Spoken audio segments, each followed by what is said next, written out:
Bem-vindo a mais uma entrevista do Setubalense para as legislativas do próximo dia 30, desta vez com a candidata cabeça de lista do CDS-PP, pelo Círculo de Setúbal. Fez 45 anos há poucos dias, é advogada, licenciada e mestre em Direito, leciona na Faculdade de Direito da Universidade de Lisboa, exerce também as funções de consultora principal do Juris-EP, que é o Centro de Competências Jurídicas do Estado.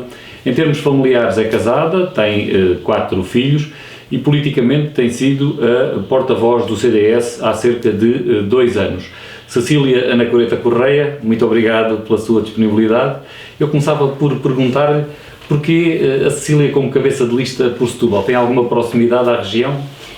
Antes de mais, Francisco, muito obrigada por este convite. Queria agradecer ao Setubalense pelo serviço que presta à nossa democracia. É o jornal mais antigo de Portugal continental e é dos poucos órgãos de comunicação social locais, do distrito, que fazem esta cobertura e presta por isso um serviço de esclarecimento à população que eu não queria deixar de assinalar. Em relação à pergunta que me faz, eu encabeço uma lista que é 100% de membros de Setúbal. Tem representantes na lista os 13 concelhos do distrito e é constituída por gente boa que cobre vários setores de atividade, desde o mundo empresarial, às IPSS, ao ensino, e portanto sinto-me perfeitamente preparada para ser a voz de um distrito que precisa de voz e precisa de uma voz que proponha uma visão diferente de desenvolvimento para o distrito, e é isso que estamos aqui hoje a conversar. Tenho muito orgulho de representar o distrito de Setúbal e sinto que poderei ser uma voz ativa neste caminho. O distrito de Setúbal já teve, durante muitos anos, tinha tradicionalmente um deputado eleito por Setúbal, portanto tinha uma voz do CDS também, digamos assim. Na última legislatura o CDS não elegeu, Nuno Magalhães vinha sendo deputado eleito por aqui por Setúbal. O distrito perdeu alguma coisa por ter deixado, na última legislatura, de ter um eleito do CDS?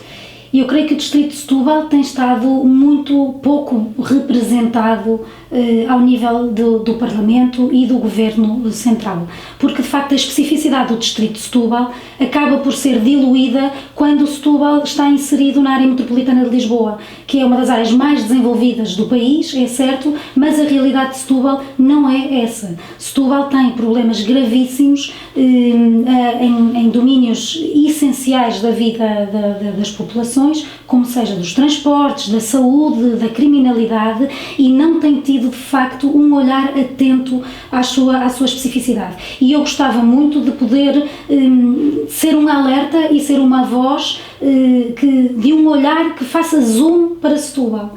E isso passa também por propor que Setúbal se autonomize de alguma forma da área metropolitana de Lisboa em termos designadamente de gestão administrativa e de olhar por parte do Estado Central, que eu acho que é isso que tem falhado bastante para responder ou para desenvolver respostas adaptadas à especificidade do distrito.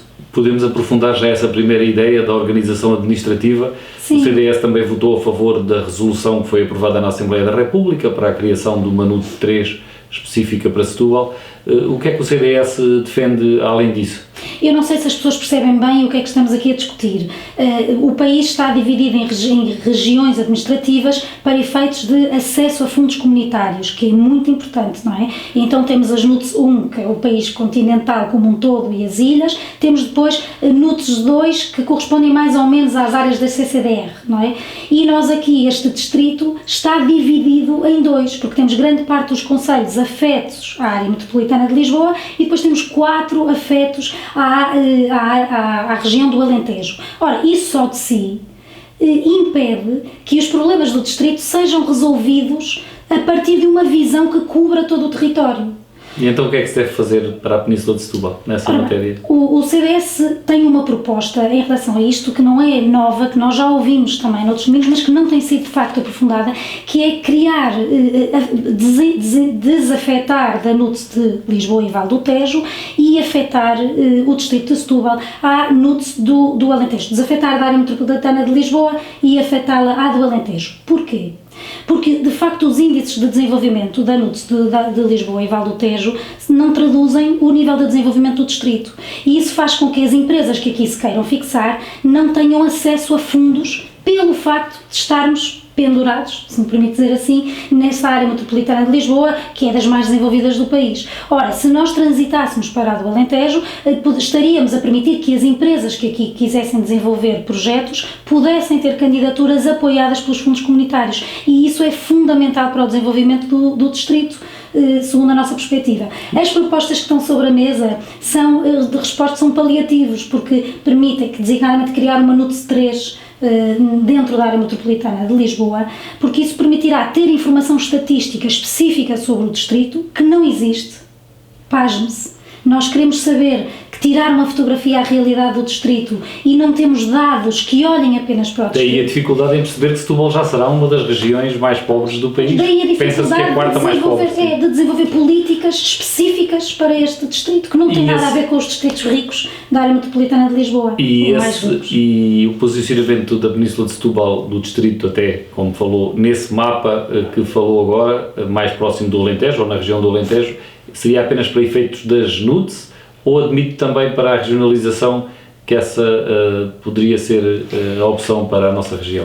Nós, o CDS, somos talvez o único partido neste momento que é contra a regionalização.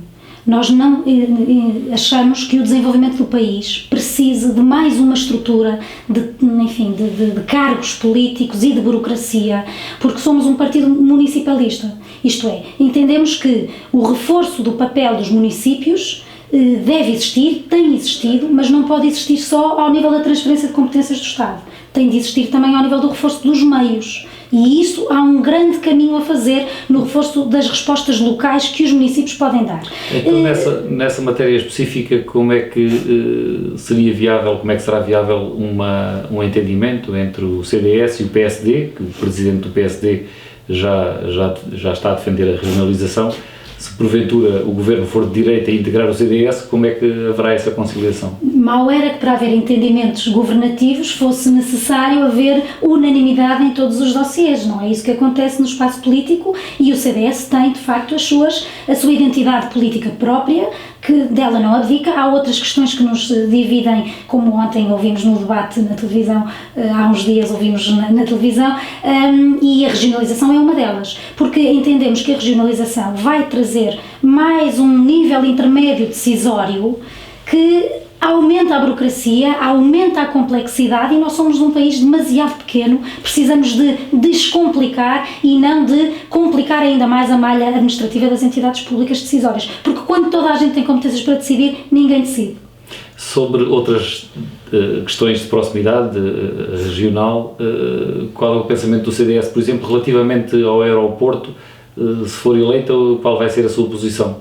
Ora bem, num país em que 95% da acessibilidade é feita por via aérea, a questão do aeroporto é de facto central, e é um aspecto central para o desenvolvimento deste distrito. O CDS defende que o novo aeroporto tem de existir, e tem de existir aqui na margem sul, aqui no nosso distrito.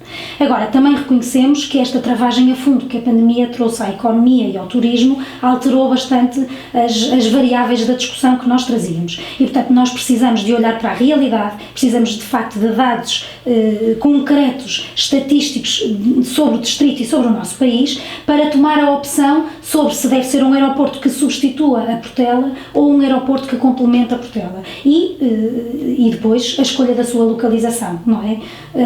E quanto a isso, nós entendemos que é fundamental, mais do que tudo para o distrito, uma verdadeira política de transporte intermodal. Isto é, este distrito tem uma realidade quase esquizofrénica em termos de transportes públicos e precisa de uma profunda revisão da rede de transportes públicos para que as pessoas tenham uma alternativa de entrada, de saída, de mobilidade em termos de trabalho, para que as empresas consigam ter alternativas para exportar e escoar para o país tudo aquilo que produzem, e sobretudo para que haja alternativa ao uso do carro. Já tem alguma ideia de que Em que pilares é que pode assentar esse plano, ou é uma questão... Olha, nós temos aqui no Distrito um dos melhores exemplos de concessionárias privadas em matéria de transportes, que é a Fertagos. Eu visitei a Fertagos esta semana e, de facto, os índices de previsibilidade dos transportes, dos horários, os índices de regularidade e, sobretudo, a satisfação ao cliente, que é o que interessa